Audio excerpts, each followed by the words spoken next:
இன்னைக்கு கதையை ஆரம்பிச்சு வச்சதே நம்ம தலைவன் குட்டி குஞ்சா தான். தலைவன் ஏதோ ஒரு பிளான் ரெடி பண்ணி அதை வீட்டுல சொல்லி இன்னைக்கு ஸ்கூலையும் லீவ் போட்டான். அப்புறம் நானும் அவன் கூட கொஞ்ச நேரம் கதை பேசிட்டு காலேஜ் ரெடி ஆயிட்ட அப்புறம் வழக்கம் போல ஒரு சொம்ப தண்ணியை குடிச்சு முடிச்சிட்டேன். எனக்கு என் தம்பிக்கு சேர்த்து ஒரு 5 முட்டையை ரெடி பண்ணிட்டு சாப்பிட்டு முடிச்சுட்டு ஒரே ஓட்டம் ஃபார் காலேஜ். நமக்கு தான் எல்லாரையும் செதற விட்டு பழக்கம். ஆனா இன்னைக்கு நம்மளே செதற விட்டானுங்க. தேனோஸ் ஆப்சென்ட், வளர்ந்தவன் ஆப்சென்ட், மனோகரமாவும் ஆப்சென்ட்.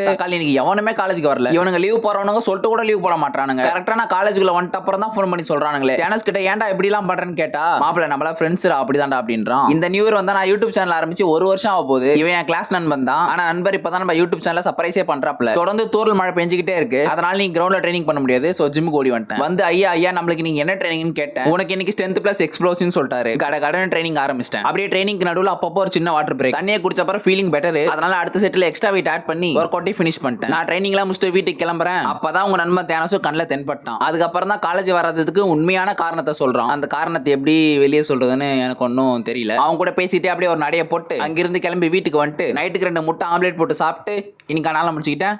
தொடர்பில் இருக்கவும்.